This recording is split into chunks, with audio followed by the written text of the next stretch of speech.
Courageous Conversations family. I'm Denise Trimble Smith. I am your CEO and owner of Courageous Conversations LLC. We are so excited to be here with you today. I am extremely excited to have my sister, my friend, my friendship. You know, you and me must never part. You know, that kind of sister. That's what Taditsia is. This is Dr. Taditsia Dennis. I want to give her an opportunity to introduce herself and tell us a little bit about what we're going to be talking about. But I do want you to know that this is a courageous conversation. But this is part of our brown sugar and spice conversations. Not to say that every one of our conversations are so sensitive in nature. Sometimes we do talk about sexual content and other things like that. But we also have mature conversations. And sometimes little ears need to be a little protected, right? So protect those little ears in the best way that you know how, just in case we have a part of the conversation that may be a little uncomfortable for little listeners. So I just always want to put that disclaimer out there. But again, thank y'all for being here with us. Let's see what Dr. Dennis has to say to us today. Hi. Hi. Thank you so much for having me. What a pleasure it is to be here with Courageous Conversations. I'm so super excited about being here today and just talking with you a little bit about Black women in higher education. I am a Black woman in higher education, so I have. Me too. Me too. Yes, me you too. are. Yeah. I have 5 degrees. I have Wait, what? Cinco? Like 1, 2, 3, 4, 5? Okay, get it, girl. Get it. Associates in General Studies, a bachelor's in Hotel Restaurant Management, master's in K-12 Administration, Career and Technical Education, a master's in Educational Leadership with a Higher Ed Community College emphasis, and a PhD in Higher Education. A PH what? PhD. A PH and the D. And the D. Okay, got it. Higher Education Administration. So I'm a lifelong learner. I love education. I've been faculty for a number of years. I was faculty for over 10 years with a different university, and now I'm full-time faculty. And I do what people think is the impossible every day, and that I educate individuals who were told they should never get a higher education, or couldn't get a higher education, or don't deserve a higher education. So that's what I do. That is phenomenal. I'm so happy that we're here together. I want to touch on something that you just said. Don't deserve, shouldn't. These are all things that we have heard in our historical background as people of color, and more specifically as Black folk. How do you see that manifesting even today in higher education? I've always specialized in, because I'm a first generation student, Me so I've too. always specialized in people of color, first gen, and those of lower socioeconomic backgrounds.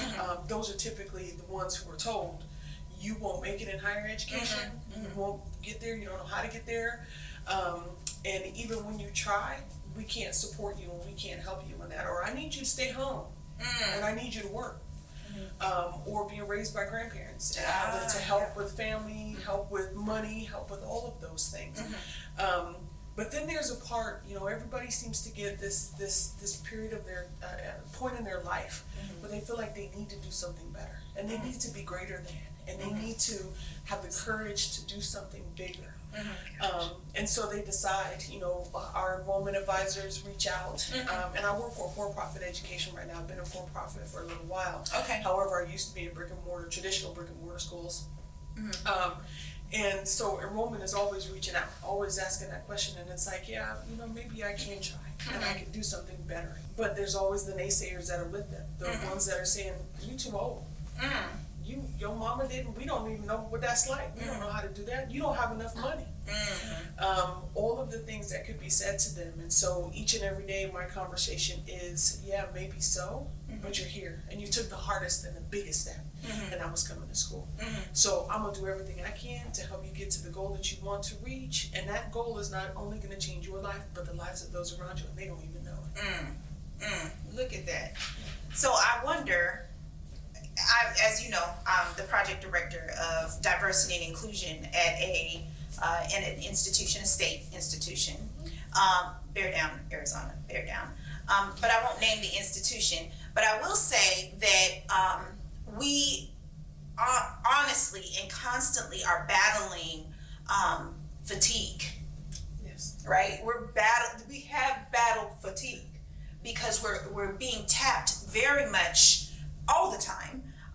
Because I'm a Black woman in higher ed, so I need to be on every hiring committee so that we can check that box that, you've got diversity in, in this hiring in this search committee, or they want to tap us for things like to be on doing photo shoots and things like that. And that's not just my institution, and I was venture to say that we're trying to get better even at my institution, but institutions across the country. How do you feel about this phenomenon of the illusion of inclusion? The illusion of inclusion. We just want to look as if we're being inclusive. We want to look as if we have diversity. Is that a hindrance to folks like us and to those who are coming up behind us? Well, the illusion of inclusion is not anything new. If we remember when affirmative action was big, the 60s and 70s, we had tokens. Yeah, that part. Remember the word token? Yeah. And it was, oh, you're our token. So we brought you in and you was on every hiring committee, every group. And we had to have you there for every meeting, presentations. When we did media, we had to have that face. Even if you was in the background, we saw your face because you were the token. The illusion of inclusion is exactly what that is today. So we haven't grown all that much. We haven't changed and evolved all that much. Maybe just a little bit more.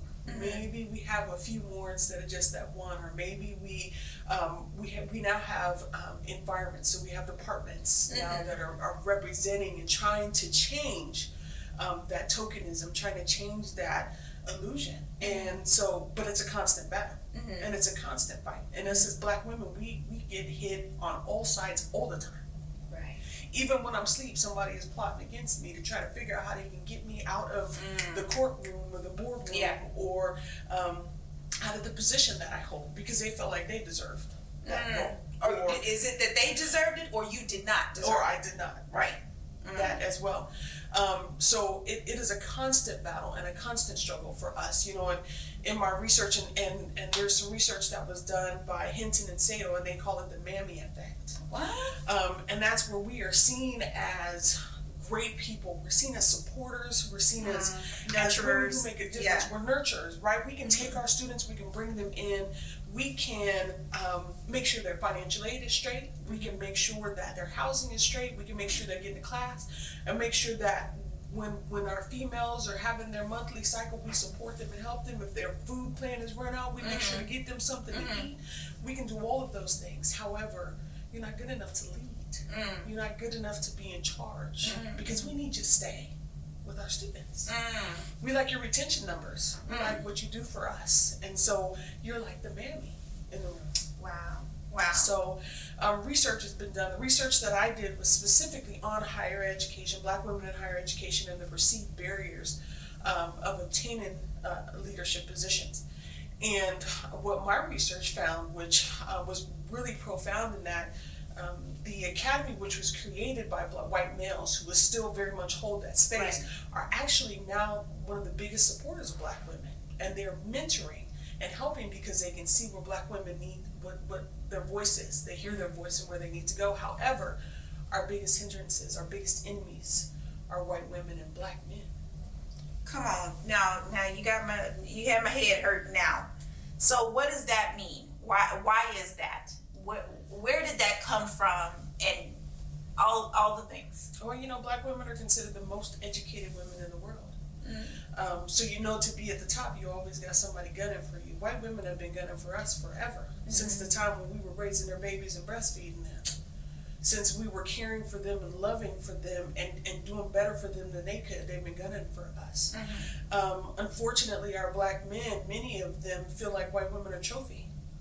And that they need to support Black women because we are so strong. And it's not because we chose to be. It's because we had no choice but to be. Right? They see that they figure we don't need them anymore. We can be on our own, or we just don't give them the sense of privilege that they seem to get from white women and their counterparts. So it's just the way things have evolved and have changed, and it's an unfortunate circumstance right now. I can kind of expect the white woman thing, but as Black men to be our biggest hindrances. And this comes from women who have worked in the field, women who have held positions of president, of chancellor, who have led institutions, and who are currently leading institutions. And that's what they identify. for us, and that's what the research found. So we also know that it is very much apparent, I think it's always been apparent, but even more so, that racism manifests itself in systems, right? Systems of whether it be law enforcement and the criminal justice system, whether it be our educational system and that, the pipeline to prison. What type of systems do you see in the academy? And when we say the academy, it just really is a nice word to say higher education, right? It's a fancy word to talk about a higher education in a very elite way. So what do you see there as a system that may need to be broken down in some way? Some people believe that it needs to be abolished. We have those abolitionist thoughts. What do you think is the drive in there? Well, the system that created the academy is the good old boy system. Okay. It's created by white men, and white men did everything they could to make sure that white men were going to continue to lead. They were going to be the decision makers and always be the ones in charge of everything. I choose you when I want to choose you. I will token you and let you be when I choose for you to be.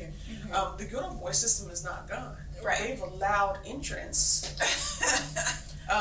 by their white women. They've allowed entrance by black males because, men typically have a thing for other men and they want to stick with men. And we are constantly in battle, constantly fighting to break the ceiling. And even though we are moving and aggressing, it's very slowly and in very small numbers. And so that's the biggest system that we fight in the academy. Now, of course, we have individuals who get into their roles and in their positions, and they become savers. We have to save. Oh, poor black people have to be saved. Those who experience privilege, those who live through privilege, those who get privilege and not necessarily should be having privilege, right? So it's identified that Native Americans and African Americans are the only ones who cannot walk in and out of privilege, but every other race can. So our Latinx or our Asian populations can walk in and out of privilege, and they experience privilege.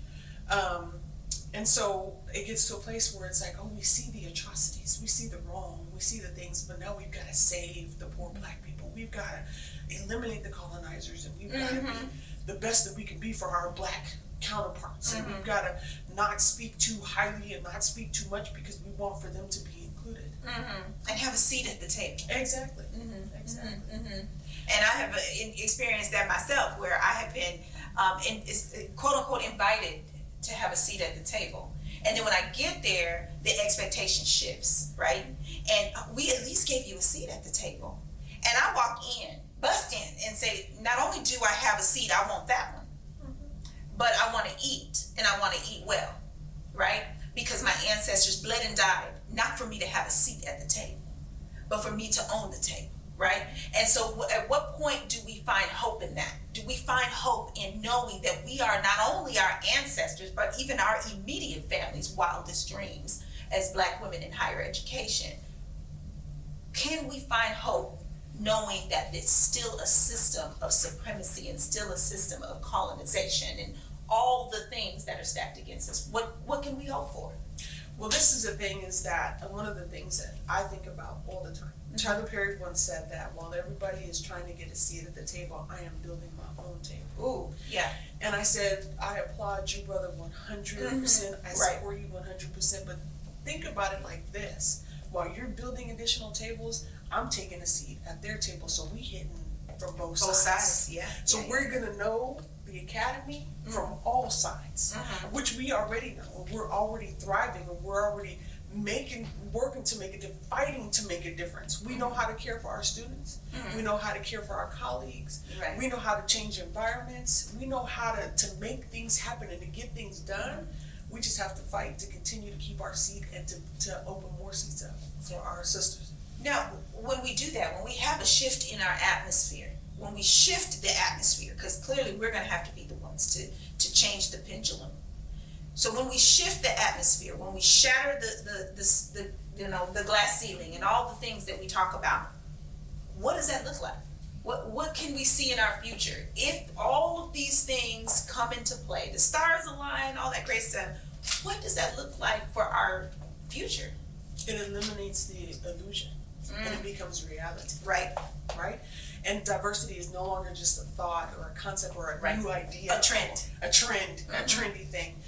It becomes our life and our existence. I teach my students all the time, and I say it's a celebration of self. Right. Celebration of who you are. When you learn who you are, you accept that you are an African descendant. You accept that you are a descendant of the Incas and the Aztecs or our Native American population.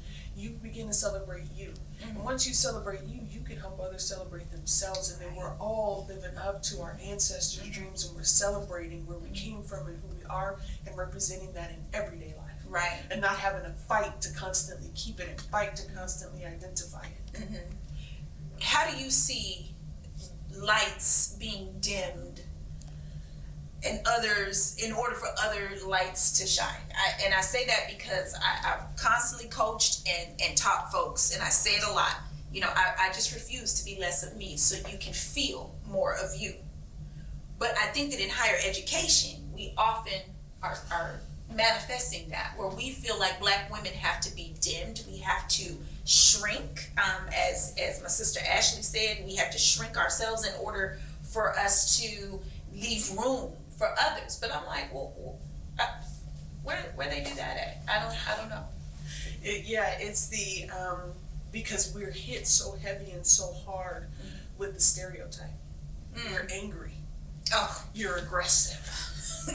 You get mad too easy. You take things Too too emotional. personal. You're Yeah. too emotional, Yeah. right? So we have been hit so hard with that. You know, we're the dog that's been hit every time you go to get your food, and you get hit, your paw get hit, and it's like, oh, okay, I'm gonna sit back and Right. I'm just gonna let it be. Right. What it is, we've been hit with that so much that it becomes ingrained in us. But we have to continue to support each other. We have to continue to grow ourselves. We have to remember that our voice deserves to be heard, that we have the knowledge that we need to make a difference, that our diversities are to be celebrated and not decreased. And so we just have to continue to fight that battle. And like I said, Black women, we are fighting constantly. You know, we don't ever get a chance to take a break or breathe.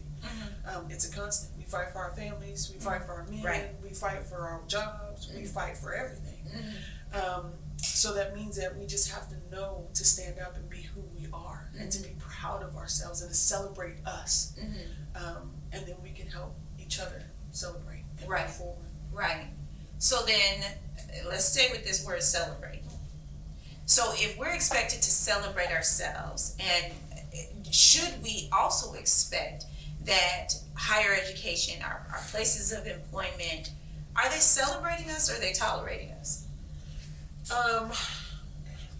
In some sense, I would say they're just tolerating us, because, you know, affirmative action has kind of went away at this point in time, but it's still the memory of. We still need to have some presence, and we still need to have that face. Diversity is like a fad right now. Everybody knows diversity. Everybody wants to be diverse. Everybody's talking about inclusion and inclusivity, and it's like, but we need for this to not be a fad. We need it to be a lifestyle. Oh, yeah. We need it to be a change, a true change agent to come through and to really make things happen and to make this a part of our existence. So I think right now there's still a sense of tolerance there, but we're learning. And the more that we speak up as Black women, the more that we represent ourselves, the more that when you walk into the room, they know that you're there, not just to sit down, but to have a voice and to speak and to say and to share your knowledge.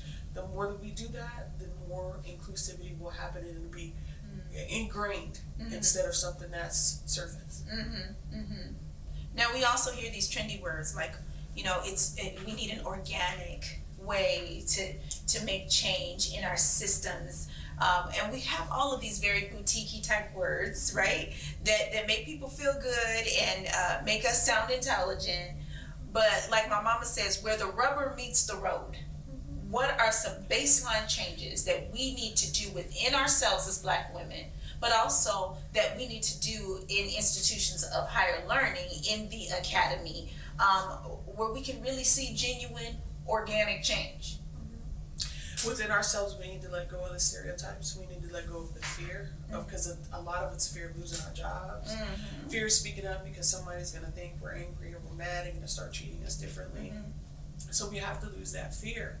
But we can help with that fear if we support each other more and say, if that institution is not okay with you, I'll help you get to an institution that is. So I'm gonna support you and make sure you get to where you need to be, right?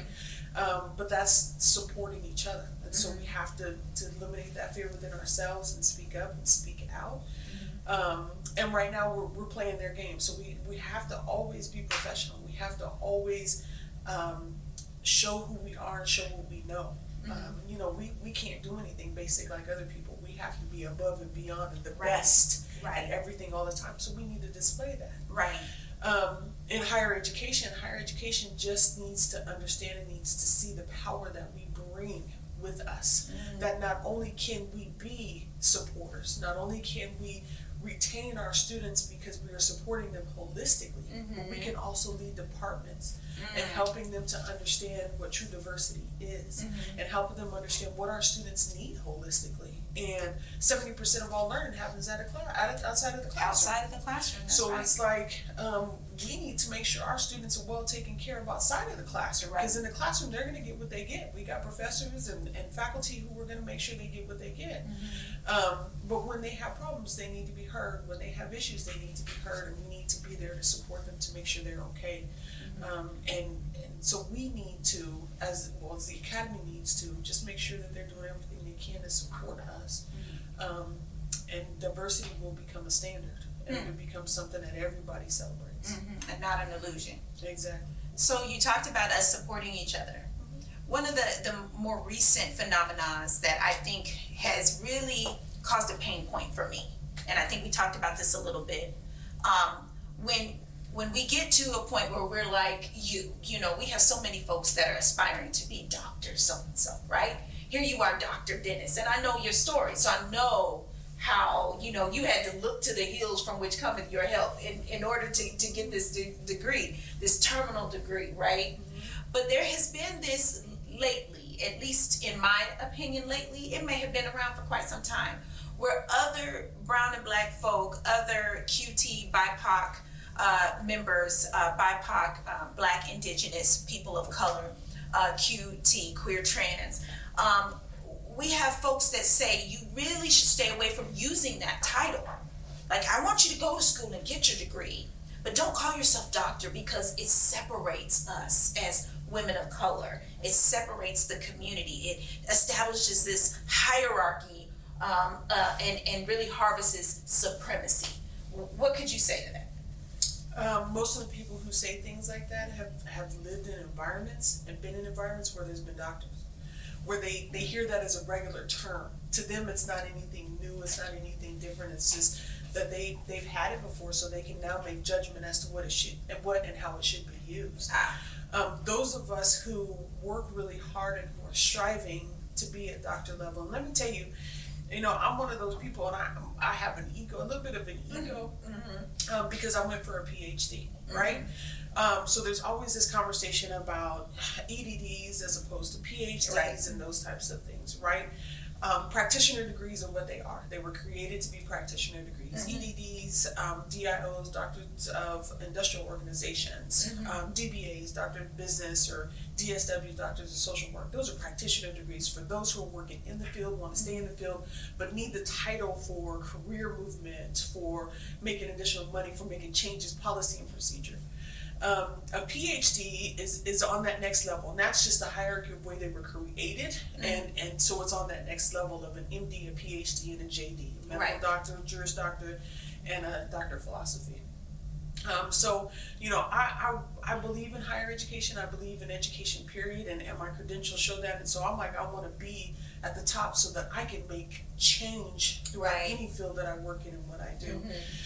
So for people to tell me and to try to diminish who I am in being Dr. Dennis, don't know anything about who I am in my story. And I'm like, you don't know what I went through in getting my PhD. You don't know what I suffered with. So I'm always one to give credit to title and to show that that I appreciate, and I can see that you worked hard because I worked damn hard. Right. For my PhD. Right. And so, it gets, I get that and I experience that a ton of times. I was at a dollar store and I got out of my car and my car had been painted. I got a PhD when I graduated, and a white male came up to me and was like, "That's your car?